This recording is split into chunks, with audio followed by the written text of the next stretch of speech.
Across time and continents, music has always been a mirror of a civilization's soul. In this journey through harmonic history, we uncover ancient melodies and forgotten musical cultures that once thrived, then faded into echoes. From the haunting rhythms of Mesopotamian lyres to the complex polyphonies of the Andean highlands, each lost soundscape tells a story of identity, ritual, and community. What happened to these sounds? Why did they vanish? And can they be revived in a world dominated by digital beats? As we delve into archives, decode surviving notations, and interview scholars and instrument makers, we begin to piece together a global sonic puzzle that has been waiting in silence. This episode is not just a musical exploration, it is a cultural excavation, reminding us that even the faintest notes of the past deserve to be heard again. From the banks of the Euphrates River in Mesopotamia, now modern-day Iraq, to the heart of the Andes in South America, a rich tapestry of musical traditions once resonated around the world. The music of civilizations like the Mesopotamians, the Mayans, and the Tibetans wove the sounds of their environment, social structures and spiritual beliefs into an intricate sonic landscape. Yet today, the echoes of these tunes linger in museums and in books, struggling to be heard above the clamor of modern life. The Mesopotamian lyres, for instance, once filled the air with melodies during rituals and celebrations along the fertile banks of the Euphrates. Their music, characterized by the plucking of strings on a soundboard, was thought to have accompanied poets who wove tales of gods and heroes, binding communities through song. But as empires rose and fell, the notes of these lyres faded into the annals of history. Similarly, high in the Andean highlands, the panpipes of the Inca people had woven a different kind of magic. These panpipes, known as zamponas, produced hauntingly beautiful melodies that were an integral part of religious ceremonies and daily life. However, with the arrival of the Spanish conquistadors and the subsequent suppression of indigenous cultures, the music of the zamponas was silenced. In this episode, we are on a mission to unearth and revive these lost sounds. We'll explore why these musical traditions fell silent and how modern-day enthusiasts and scholars are working to bring them back to life. Join us as we embark on a global sonic journey that will take us from dusty archives to bustling marketplaces, all in search of the echoes of the past. Our expedition begins with a detour through the vibrant streets of Cusco, Peru, where we meet Jesus, a local artisan who specializes in creating replicas of pre-Columbian instruments. Among his tools and half-finished projects, there is an array of colorful flutes, drums, and most notably, a disassembled panpipe or zampona. With a twinkle in his eye, Jesus explains that each pipe of this instrument is crafted to play a different note, creating a unique musical scale. According to legend, the Inca ruler Pochacity at Noca, who reigned from 1438 to 1471, was credited with inventing the zampona. It is said that he was inspired to create the instrument after hearing the harmonious melodies of birds in the mountains. With 60 pipes, each emitting its own distinct tone, the zampona could produce incredibly complex harmonies. Musicians would sit cross-legged, holding the panpipes horizontally or vertically, and use both hands to create breathtakingly intricate melodies. But the story of the zampona doesn't end with the Inca. The panpipes have deep roots in pre-Inca cultures such as the Wari and the Tiwanaku, suggesting that their use may have predated Pachacuti's reign by several centuries. During the Inca era, the zampona held a special place in religious ceremonies. Its haunting melodies were believed to carry messages between the earthly realm and the spiritual world, making it an essential part of rituals honoring Pachamama, the earth goddess. Additionally, the panpipes played a vital role in the daily lives of the Inca, accompanying herders tending their flocks or miners working in the depths of the earth. Their music wove itself into the very fabric of Inca society.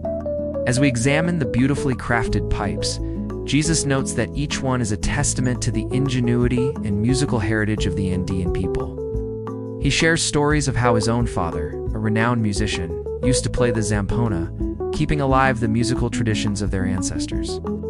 With the Inca Empire's fall and the Spanish conquest, many aspects of Andean culture were suppressed, and traditional instruments like the zampona were either destroyed or hidden away. However, the music refused to die completely. It lived on in the hearts and souls of the people, passed down through oral traditions and family gatherings.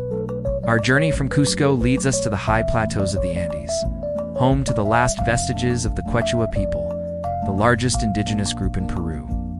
Here we meet Don Jose, a a grizzled elder whose weathered face reflects a lifetime spent in the shadow of the mountains. Don Jose's home is a treasure trove of Andean musical heritage.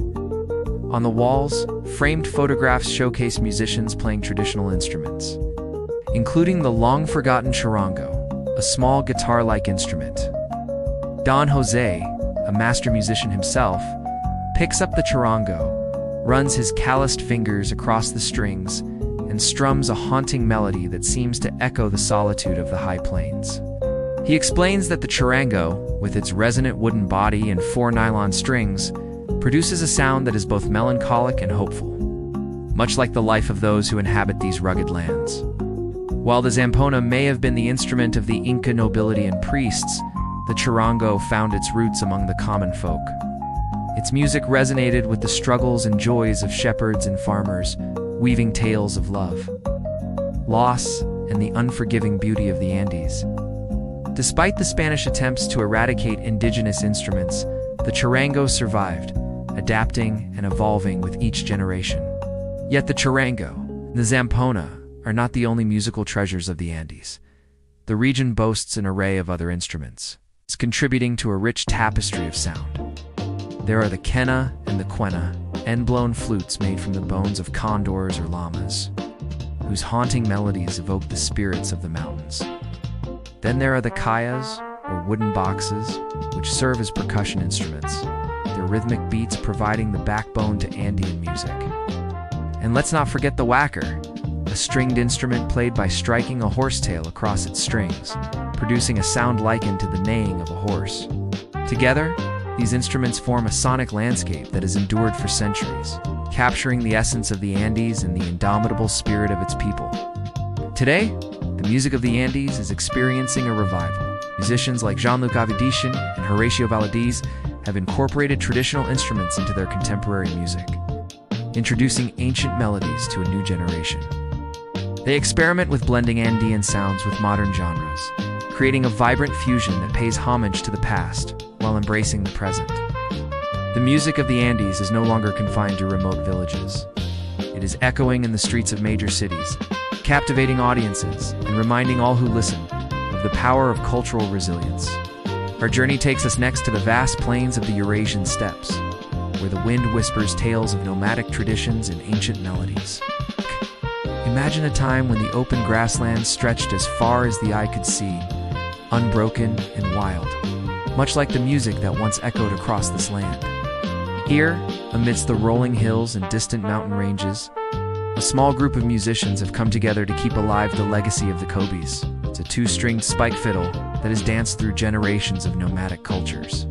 With nimble fingers, they coax haunting melodies from the kobis, each note carrying the weight of centuries past. As the music fills the air, visions of horse-mounted warriors and their daily life on the endless steppes come to life. The kobis, with its simple construction of wood and horsehair, is an instrument that speaks to the resourcefulness of its nomadic creators. It is a music of simplicity, born out of the vastness of the land and the introspective nature of a people deeply connected to their environment. Nomadic cultures, including the Xiongnu, the Huns, and the Mongols, are known to have roamed these lands, their lives a tapestry of movement and tradition. The kobis, with its deep resonant tones, became the voice of the nomads, carrying tales of their adventures, battles, and everyday existence. When Genghis Khan united the Mongol tribes in the 13th century, the kobis became an integral part of their military traditions. Its haunting melodies echoed across battlefields, rallying troops and commemorating fallen warriors. However, as the Mongol Empire expanded, the nomadic way of life began to fade, leading to a decline in the popularity of the kobis. Over time, the kobis became an endangered instrument, its music fading into oral history. Yet the melodies persisted, echoing faintly in the hearts of those who carry the nomadic spirit within them. Today, a small but passionate community of musicians is working to revive the kobis. They gather at festivals and cultural events, sharing their music and teaching others the intricacies of this nearly forgotten instrument. Their dedication ensures that the haunting strains of the kobis continue to dance on the Eurasian steppes, reminding all who listen of a time when the wind carried more than just whispers, it carried songs. As our journey continues, we find ourselves transported to the bustling streets of Istanbul, where the vibrant colors and sounds of the Grand Bazaar transport us to another era. Amidst the labyrinth of shops and stalls, we encounter a group of Turkish artisans gathered around a table, their hands expertly crafting a unique musical instrument. With each precise cut and meticulous joinery, they are bringing to life a piece of history, a tanbur. The tanbur, with its pear-shaped body and long neck, is an instrument steeped in history, its origins tracing back to ancient Mesopotamian civilizations.